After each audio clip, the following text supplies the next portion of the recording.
नमस्कार आप सभी को।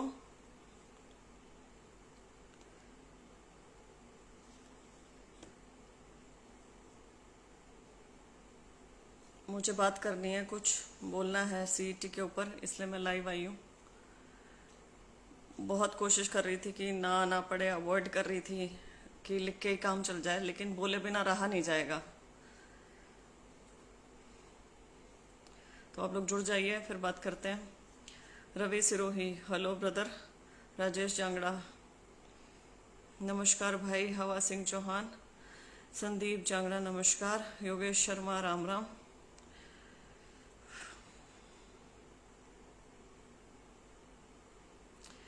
आदिल रायपुरी, मैम मैंने एक्सपीरियंस के मार्क्स क्लेम किए थे जो मुझे नहीं मिले, अब मैं क्या करूं? आप अकेले नहीं हैं आदिल, बहुत सारे लोग हैं जिन्होंने मार्क्स क्लेम किए थे, बहुत सारे लोग हैं जिन्होंने सोशियो इकोनॉमिक के मार्क्स छोड़े थे। मैम 4 गुना पॉलिसी चेंज कर दी चेयरमैन ने, सुनील सैनी। अरुण रावत, नमस्कार। विक्रम मेहरा, हेलो। अजय यादव, एग्ज़ाम होने दो, मैंने मना किया एग्ज़ाम करने से। मुझे एक तो ना ये एक मानसिक बौद्धिक तौर पर दुर्बल लोगों की नहीं समझ में आती है कि एग्ज़ाम होने दो। एज इफ आई एम, मैं एग्ज़ाम नहीं होने दे रही हूँ। अगर मेरे अंदर इतनी पावर होती ना तो जितने 47.5 से ऊपर बच्चे थे सबके सब एग्ज़ाम में बैठ रहे होते, सबके सब। जितने भी क्वालिफाई कर चुके थे ना सीईटी, सारे के सारे बैठ रहे होते। तो ये बेवकूफ़ाना चीज़ें तो मत लिखा करो मेरे इसके ऊपर। संदीप जांगरा, काश भाई मैं कुछ कर पाती जो आपने लिखा ना, आप ही सहारा हो। मैंने बहुत कोशिश की, सब कुछ की, और अब मैं कह रही हूँ कि मैं इसके ऊपर बोलना नहीं चाह रही थी। 2 दिन से मेरा लो बीपी चल रहा है, घर पे बैठी हूँ मैं और कोई भी काम नहीं कर पा रही हूँ। बस इतने सारे बल्क में मैसेजेस आ रहे हैं बच्चों के, बल्क में इतने कॉल्स आ रहे हैं, सब कुछ आ रहा है। सारा कुछ मुझे पता है, जो कुछ बोल रहे हैं सब कुछ, I know each and everything कि कहाँ कहाँ क्या क्या गलतियाँ हो रही है, कहाँ कहाँ ये कर रहे हैं। अब बोलना ज़रूरी हो गया है, इसलिए बोल रही हूँ। साहिल नरवाल भाई, इस ये बात है जिस तन लिखी है, बिल्कुल सही। प्रदीप वर्मा, आसिफ मलिक, रोहित शरण, मैम मेरा नाम नहीं आया, मुझसे कम नंबर वालों के भी आए हुए हैं, अब मैं क्या करूं? आपके जैसे बहुत सारे लोग हैं और केस भी फाइल होने जा रहा है इन सब चीज़ों को लेके। सबसे पहले तो ना मैं सीधी अपने दिल की बात आप सबको बोलती हूँ। हम कहते हैं लोकतंत्र है ये, डेमोक्रेसी है ये। आपको लगता है ये लोकतंत्र है? लोकतंत्र क्या होता है? जहां लोगों का राज हो। लोकतंत्र, democracy is of the people, by the people, for the people. Democracy of the people बना दिया हमने, बाय द पीपल बना के भेज दिया हमने विधानसभा में। फॉर द पीपल भूल गए हैं लोग, क्वेश्चन मार्क। सीईटी की पॉलिसी लेके आए, सारे के सारे एग्जाम रद्द कर दिए। केनाल पटवारी, पटवारी, ग्राम सचिव, इतने सारे दुनिया भर के पेपर थे, सारे के सारे रद्द करके उनके पैसे भी खा गए।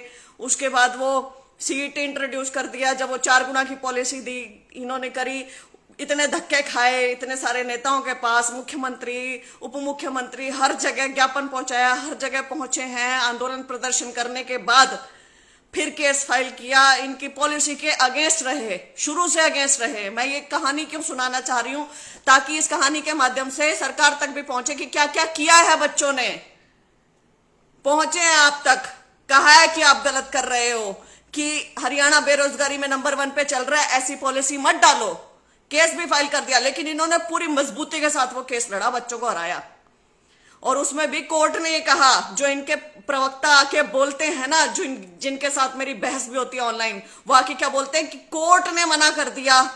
अरे कोर्ट ने मना नहीं किया, कोर्ट ने सीधा सीधा ये कहा कि पॉलिसी मैटर है, सरकार इसमें अपने हिसाब से काम करे।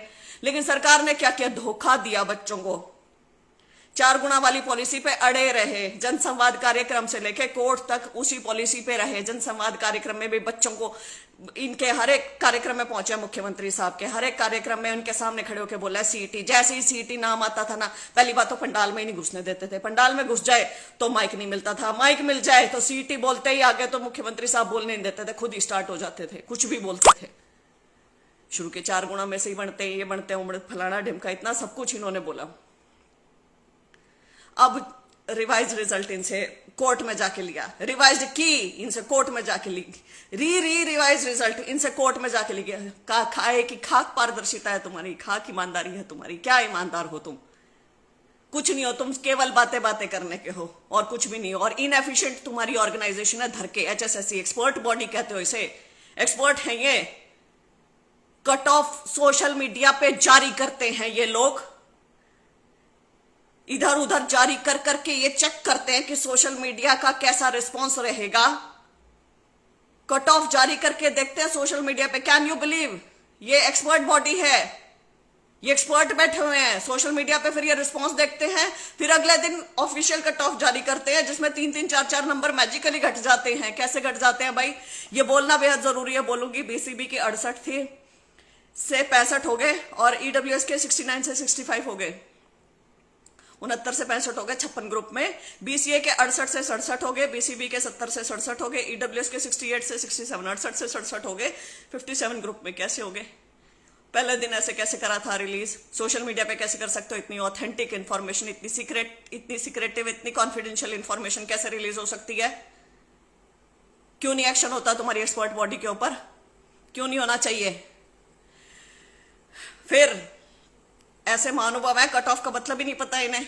कट ऑफ का मतलब क्या होता है मैं जानती हूं, इसे बहुत सारे लोग सुन रहे होंगे और कमीशन वाले भी सुन रहे होंगे, तो आपको इस जानकारी की बेहद जरूरत है, सख्त जरूरत। की कट ऑफ का मतलब होता है कि ये लास्ट नंबर है, इससे नीचे वाले अंकों के अभ्यर्थी सिलेक्ट नहीं हुए हैं। कट ऑफ का अर्थ ये होता है। लेकिन बच्चे आपकी लिस्ट ढूंढ ढूंढ के निकाल रहे हैं कि इसका भी हो रखा है, इसका भी हो रखा है, इसका भी हो रखा है। कम अंक वाले आपने सिलेक्ट कर रखे हैं और कम अंकों वालों को फिर बोल रहे स्पेशलाइज कैटेगरी है। तो जो कट ऑफ निकाल लिया है 56 की, उसमें स्पेशलाइज कैटेगरी के भी तो 65 ही होंगे, क्योंकि 65 निकाल रखी है कट ऑफ। यदि स्पेशलाइज कैटेगरी है तो स्पेशलाइज कैटेगरी के अलग क्यों नहीं निकाली है कट ऑफ? निकालनी चाहिए ना, लेकिन नहीं। एक है स्पेशलाइज कैटेगरी नंबर 318, सहायक उच्चतर शिक्षा विभाग, 5 साल क्लर्क पोस्ट का अनुभव चाहिए उसके अंदर। कितने बच्चे हैं 65 अंक जो लिए बैठे हैं, इनके कैसे 65 ही अंक की कट ऑफ दे रखी है आपने?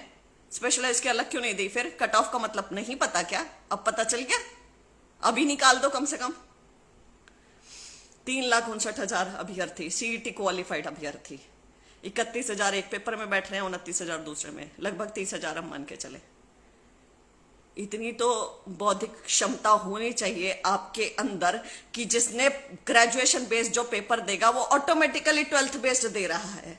मतलब सेम के सेम बच्चे 12th बेस्ड में रिपीट हो रहे हैं। 95% बच्चे रिपीट हो रहे हैं टोटली उठा के यदि देखें तो। मतलब 3,29,000 अभ्यर्थी साफ, सीईटी क्वालिफाइड अभ्यर्थी बिल्कुल साफ, 4 साल से जो तैयारी कर रहे हैं, 4 साल से जो एग्जामिनेशंस की बाट देख रहे हैं, जो ओवर एज हो रहे हैं, सारी चीजें सब खत्म, एक बार में खत्म। 56-57 का एग्जाम, क्यों 56-57 में सबसे ज्यादा अभ्यर्थी आएंगे ना, उनका सबसे पहले एग्जाम करवा दो, क्योंकि सीईटी क्वालिफाई की बाहर मांग बढ़ती जा रही है, बाहर आंदोलन प्रदर्शन हो रहे हैं। अरे विपक्ष भी उतर के आ गया, बड़ी बड़ी रैलियां कर रहा है इस मुद्दे के ऊपर। इसी मुद्दे को सबसे पहले खत्म करो। ट्विटर पे कैंपेन चला रहे हैं, सीईटी क्वालिफाई नहीं तो वोट नहीं, तो इन्हीं को सबसे पहले खत्म करते हैं ना, इन्हीं का ये फटाफट पेपर करवाते हैं, क्योंकि आप थोपराज है। आप you are pushing everything down candidates throats, you are not listening to them. Policy बनाते हैं तो इंक्लूसिव डिसीजन मेकिंग होनी चाहिए ना। जिसके लिए पॉलिसी बना रहे हैं उसे बुला के, उसे बैठा के पूछा था क्या? युवाओं से पूछा था क्या कि क्या ये सही है? किसानों के लिए पॉलिसी बनाई तो किसानों से नहीं पूछा, युवाओं के लिए बनाने चल रहे हैं तो युवाओं से नहीं पूछा, जवानों के लिए जब बना रहे थे अग्निवीर तो उनसे नहीं पूछा। कैसी सरकार हो आप? खक सरकार हो आप। लोकतंत्र की बात करते हो, थोपते हो हर एक चीज। डिक्टेटरशिप चला रखी है यहाँ पे, टोटली डिक्टेटरशिप है ये। कुछ नहीं सुनना है बच्चों का, बच्चे रो रहे हैं। इतने मैसेजेस आ रहे हैं मेरे पास दिन में, मतलब मैं सीरियसली मैं इतनी दुखी हूं उन सबको पढ़ पढ़ के, मरने का जी कर रहा है। दीदी पेरेंट्स को कैसे बताएं दीदी कि कट ऑफ में ही नहीं आए हैं? दीदी 0.25 से रह रहा हूं, दीदी 0.50 से रह रहा हूं, दीदी 1 नंबर से रह रहा हूं। क्या जवाब दूं मैं इन बच्चों को? मरने का दिल कर रहा तो क्या कहूं? आई एम श्योर मुख्यमंत्री साहब आपको भी ये सब लिख रहे होंगे, आप हरियाणा के ही मुख्यमंत्री हैं ना, ये हरियाणा के ही बच्चे हैं क्योंकि जो आपके आगे रो रहे हैं आके। पीएमटी का शेड्यूल जारी करते हैं महानुभाव, बिना पीएमटी का वो जो इन्होंने कट ऑफ और वो लिस्ट जारी करी थी उसे रिवाइज किए बिना पीएमटी का शेड्यूल जारी कर दिया, और उस लिस्ट में कम अंकों वाले भी सिलेक्ट हो रखे हैं कट ऑफ से। 2 से 20 अगस्त तक ये पीएमटी कराएंगे, लेकिन 5 से 6 अगस्त को ये रिटर्न एग्जामिनेशन भी ले लेंगे। पीएमटी या तो आगे लो या पीछे लो, ये क्या हरकतें हैं? बीच में पीएमटी ले रहे हो, बीच में रिटर्न एग्जामिनेशन चल रहा है। पीएमटी 7 गुना का ले रहे हो, रिटर्न एग्जामिनेशन 4 गुना का ले रहे हो। रिटर्न एग्जामिनेशन भी समझ में नहीं आ रहा है कि जनरल कैटेगरी में कितने गुना लिए हैं, एससी में कितने लिए हैं, बीसीए में कितने लिए हैं, बीसीबी में कितने लिए हैं, ईडब्ल्यूएस में कितने लिए हैं। बताओ, पारदर्शी हो ना। बोर्ड लगा रखा है कमीशन के बाहर, पारदर्शिता, ईमानदारी, निष्पक्षता। प्रूव करो, क्यों हर एक चीज के लिए कोर्ट जाना पड़ता है?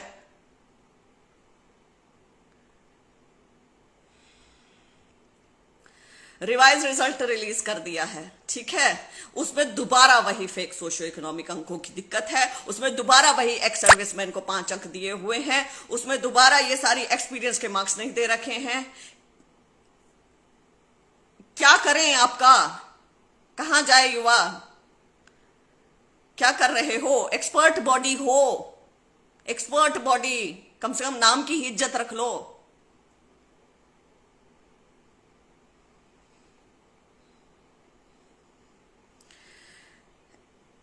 एक और बड़ा गंभीर मुद्दा, ex serviceman, disabled ex serviceman, dependent of ex serviceman, DFF, सबको एक कैटेगरी में डाल दिया। अरे अलग अलग इनकी कट ऑफ निकाल दो, अलग अलग इनको दो मौका। क्यों सबको एक ही में डाल के सबकी आपस में लड़ाई करवानी है आपने? क्यों मतलब ऐसे बोन ऑफ कंटेंशन रखना चाहते हो हर एक ग्रुप के अंदर? ऐसे ही आपने पर्सन्स विद डिसेबिलिटीज किया है, दिव्यांगजनों के साथ किया है। दिव्यांगजनों को सबको एक ही कट ऑफ निकाल दी है महानुभावों ने। अरे हियरिंग डिसेबल्ड की अलग निकलेगी, विजुअल की अलग निकलेगी, ऑर्थो की अलग निकलेगी। कहां कहां किस किस चीज के लिए आपकी इनएफिशिएंसी के लिए लड़े ये जाकर? हर चीज के लिए बेरोजगार युवा कोर्ट में जाके खड़े हों क्या? मतलब आपको आनंद आ रहा है इनकी बेबसी देखकर? आनंद ले रहे हो आप कि बेरोजगार कहीं से तो पैसे लेके आएंगे कोर्ट जाने के लिए, चलो लगने दो इनके पैसे।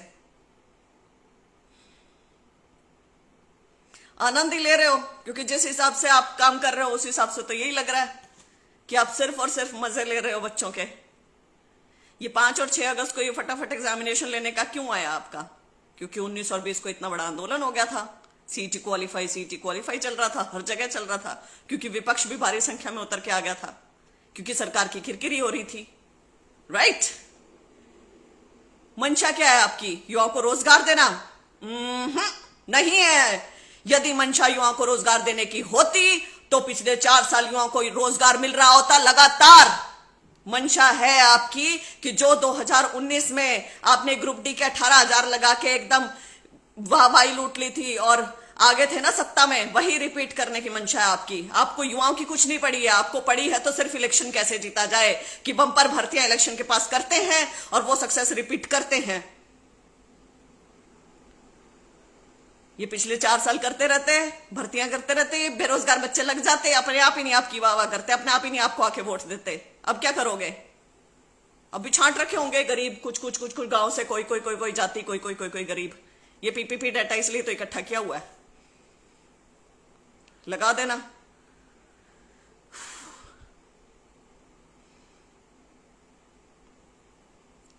बहुत गलत कर रहे हो युवाओं के साथ, सीरियसली बहुत ज्यादा गलत हो रहा है। सीरियसली आप ये क्यों नहीं रियलाइज कर रहे हो कि आप बहुत ज्यादा गलत कर रहे हो युवाओं के साथ?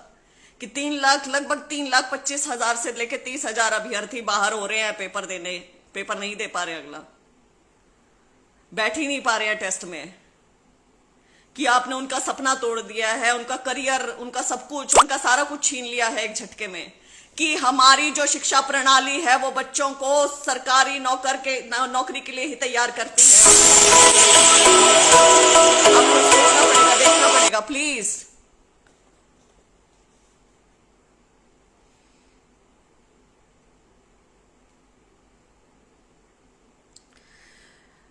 मैं नहीं जानती कि इसमें अब हम और क्या करें। लीगल रास्ता तो है, क्योंकि बाहर से तो ये मान नहीं रहे हैं। आप मुझे कुछ बोलना चाहते हो, मुझे कुछ कहना चाहते हो, मैं रेडी हूं। मुझे कहीं बुलाना चाहते हो, मैं उसके लिए भी रेडी हूं। मैं और क्या करूं मुझे ये बता दो। लेकिन ये सरकार ये कान खोल के सुन ले, सीधा सीधा, आप युवाओं के साथ नहीं है तो युवा आपके साथ नहीं है। आपने युवाओं की जितनी सुनवाई की है ना, युवा भी आपकी उतनी ही सुनवाई करेंगे। टिट फॉर टैट होने वाला है।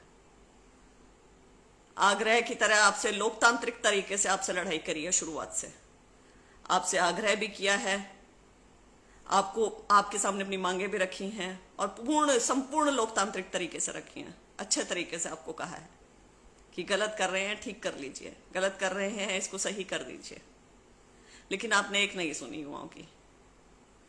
अभी भी युवा प्रताड़ित होकर आपको लिख रहा है बार बार। संपूर्ण रूप से आप बर्बादी की कगार पे चले हुए हैं।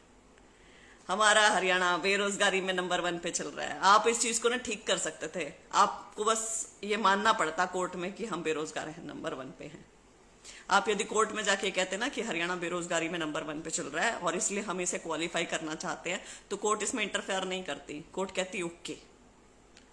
लेकिन क्योंकि आपकी ईगो बहुत बड़ी है और कोर्ट में आपको एक्सेप्ट करना पड़ता कि हरियाणा में बेरोजगारी है, इसीलिए आपने ये नहीं किया। ये 4 गुना से 10 गुना भी हो सकता था, 12 गुना भी हो सकता था, 15 गुना भी हो सकता था और क्वालिफाई भी हो सकता था, सब कुछ हो सकता था, लेकिन नहीं किया आपने।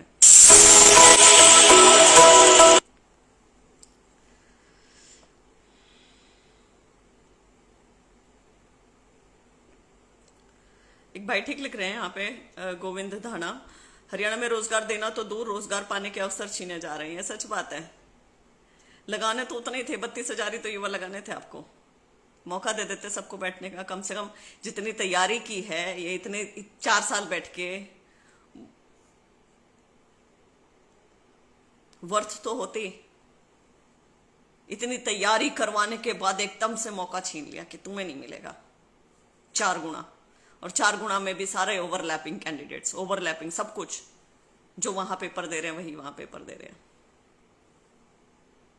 मतलब आपके अंदर इतनी बुद्धि नहीं है, आपको समझ नहीं आ रहा है कि आप क्या कर रहे हो, कितना गलत कर रहे हो बच्चों के साथ। इतने निर्दयी हो आप कि आप बिल्कुल इस चीज को एक्नॉलेज ही नहीं कर पा रहे हो, देख नहीं पा रहे हो कि ये आपका फेलियर है। ये लेट मी टेल यू,